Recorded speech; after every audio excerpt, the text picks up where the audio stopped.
Shalom, salam sejahtera bagi Bapak Ibu Saudara-saudara, anak-anak yang dikasihi oleh Tuhan Yesus Kristus. Berjumpa kembali bersama saya Pendeta Eka di dalam renungan firman Tuhan pada hari ini, hari Selasa 20 Desember 2022. Sukacita dan damai sejahtera dari Tuhan Yesus kiranya menyertai hidup kita sekalian. Puji nama Tuhan. Sampai pada pembacaan firman Tuhan hari ini, yakni kitab Yeremia pasal 33. Kiranya firman Tuhan memberkati kita sekalian. Baik, sebelum kita akan merenungkan bagian firman Tuhan hari ini, kita akan berdoa bersama. Tuhan Allah Bapa di surga, di dalam Yesus Kristus, kami datang kepadamu mengucapkan syukur terima kasih buat anugerah keselamatan, penyertaan hidup yang boleh kami alami dari hari ke hari. Biarlah semua itu menjadikan kami semakin mengenal pribadi Tuhan, dan pengenalan akan Tuhan membawa kami hidup dalam ketaatan firman Tuhan. Karena itu kami mau terus belajar firman Tuhan. Kau mampukan untuk kami dapat mengerti apa yang kau maksudkan dalam firman-Mu ya Tuhan. Dan kau juga menolong kami untuk kami dapat melakukannya. Sebagai wujud kasih kami kepada Tuhan dan pengabdian kami kepada Tuhan. Terima kasih Bapa, inilah diri kami sedia untuk belajar firman Tuhan. Demi nama Tuhan Yesus kami berdoa. Haleluya, amin. Yeremia pasal 33 ayat 1-13. Datanglah firman Tuhan untuk kedua kalinya kepada Yeremia. Ketika ia masih terkurung di pelataran penjagaan itu bunyinya, beginilah firman Tuhan yang telah menjadikan bumi dengan membentuknya dan menegakkannya. Tuhan ialah namanya. Berserulah kepadaku, maka aku akan menjawab engkau dan akan memberitahukan kepadamu hal-hal yang besar dan yang tidak terpahami, yakni hal-hal yang tidak kau ketahui. Sebab beginilah firman Tuhan Allah Israel mengenai rumah-rumah di kota ini dan mengenai gedung-gedung istana Raja Yehuda yang dirobohkan untuk dipakai terhadap tembok-tembok pengepungan dan pedang.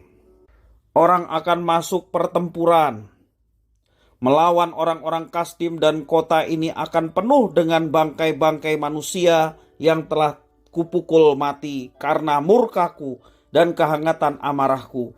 Sebab aku telah menyembunyikan wajahku dari kota ini oleh karena segala kejahatan mereka. Sesungguhnya aku akan mendatangkan kepada mereka kesehatan dan kesembuhan, dan aku akan menyembuhkan mereka dan akan menyingkapkan kepada mereka kesejahteraan dan keamanan yang berlimpah-limpah. Aku akan memulihkan keadaan Yehuda dan Israel dan akan membangun mereka seperti dahulu. Aku akan mentahirkan mereka dari segala kesalahan yang mereka lakukan dengan berdosa terhadap aku, dan aku akan mengampuni segala kesalahan yang mereka lakukan dengan berdosa dan dengan memberontak terhadap aku. Dan kota ini akan menjadi pokok kegirangan, ternama, terpuji dan terhormat bagiku di depan segala bangsa di bumi yang telah mendengar tentang segala kebajikan yang kulakukan kepadanya. Mereka akan terkejut dan gemetar karena segala kebajikan dan segala kesejahteraan yang kulakukan kepadanya. Beginilah firman Tuhan, di tempat ini yang kamu katakan telah menjadi reruntuhan tanpa manusia dan tanpa hewan, di kota-kota Yehuda dan di jalan-jalan Yerusalem yang sunyi sepi dan tanpa manusia, tanpa penduduk dan tanpa hewan, akan terdengar lagi suara kegirangan dan suara sukacita, suara pengantin laki-laki dan suara pengantin perempuan, suara orang-orang yang mengatakan, bersyukurlah kepada Tuhan semesta alam, sebab Tuhan itu baik, bahwasanya untuk selama-lamanya kasih setianya, sambil mempersembahkan korban syukur di rumah Tuhan. Sebab aku akan memulihkan keadaan negeri ini seperti dahulu, firman Tuhan. Beginilah firman Tuhan semesta alam, di daerah ini yang sudah menjadi reruntuhan, tanpa manusia dan tanpa hewan, dan di segala kotanya akan ada lagi padang rumput bagi gembala-gembala yang membaringkan kambing domba di situ. Di kota-kota pegunungan, di kota-kota daerah bukit, di kota-kota tanah Negeb, di daerah Benyamin, di sekitar Yerusalem dan di kota-kota Yehuda, kambing domba akan lewat lagi dari bawah tangan orang yang menghitungnya, Demikianlah firman Tuhan. Bapak, Ibu, saudara-saudara yang dikasihi oleh Tuhan Yesus Kristus, ketika seorang berjanji, kita membutuhkan bukti bahwa janji itu akan ditepati. Tanpa bukti, kita akan menyerah dan tidak percaya lagi terhadap janji itu. Tetapi tidak demikian dengan Yeremia. Nabi Yeremia masih ada di dalam kurungan ketika Tuhan kembali berfirman kepadanya. Perikop ini menegaskan sekali lagi akan janji pemulihan bangsa Israel. Tuhan Allah akan kembali memulihkan kota-kota di Israel. Tuhan Allah akan memulihkan kesehatan dan keamanan bangsa itu. Bahkan Tuhan Allah akan menahirkan bangsa itu dari dosa mereka. Bangsa itu akan kembali memuji Tuhan karena perbuatan Tuhan yang menyelamatkan dan memulihkan mereka. Bangsa Israel masih dalam keadaan aman ketika nubuat ini disampaikan oleh Yeremia. Mereka belum merasakan pembuangan ke Babel.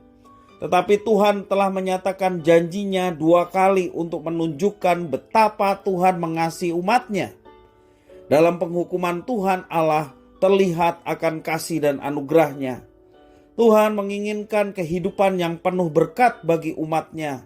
Dan Tuhan tidak akan membiarkan umatnya dipermalukan. Semua ini demi nama Tuhan sendiri. Umatnya akan hidup dalam kelimpahan berkat. Bapak, Ibu, saudara-saudara yang dikasihi Tuhan, apakah kita pernah meragukan janji penyertaan Tuhan? Kita belajar dari Yeremia tentang bagaimana Tuhan sendirilah yang menyatakan janjinya. Yeremia masih dalam keadaan terkurung dan belum ada tanda-tanda dari nubuat kejatuhan bangsa Israel. Tetapi Tuhan menyatakan janji pemulihannya hingga 2 kali. Yeremia tetap percaya akan janji Tuhan.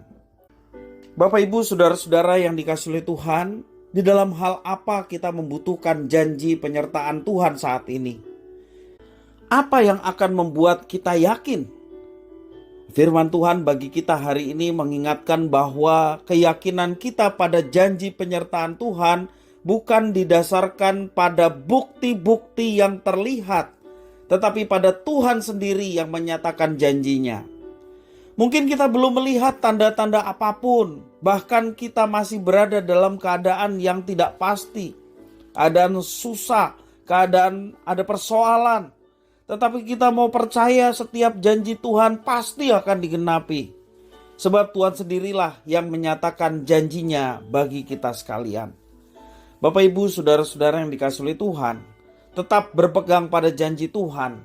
Di dalam situasi sulit, kita membutuhkan kekuatan dari Tuhan. Dan ketika kita bersandar kepada Tuhan dan meyakini bahwa Tuhan pasti akan menyatakan janjinya, di tengah persoalan dan masalah yang belum terselesaikan, pada saatnya orang yang setia dan tekun berpegang pada janji Tuhan, dialah yang akan melihat penggenapan janji itu. Bapak, Ibu, saudara-saudara, karena itu jangan kita menjadi putus asa. Yeremia tidak menjadi putus asa ketika dia terkurung. Dia mendengar firman Tuhan bahwa Tuhan akan berjanji memulihkan sementara kondisinya sedang terkurung. Tetapi dia tetap percaya sebab yang mengatakan adalah Tuhan.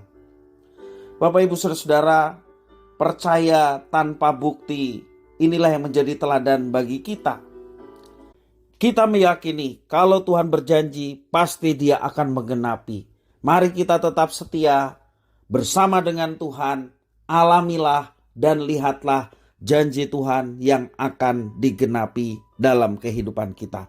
Kiranya firman Tuhan memberkati kita sekalian. Mari kita berdoa. Terima kasih ya Tuhan atas firman-Mu. Mampukan kami untuk tetap berjalan pada janji Tuhan. Sehingga kami boleh mengalami penyertaan Tuhan.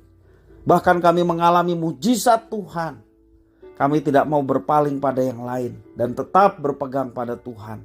Karena kami tahu Tuhan yang berjanji, Tuhan yang akan menyatakan dan menggenapinya. Terima kasih ya Tuhan, inilah doa ucapan syukur kami atas firman Tuhan. Demi nama Tuhan Yesus Kristus, kami sudah berdoa. Haleluya. Amin.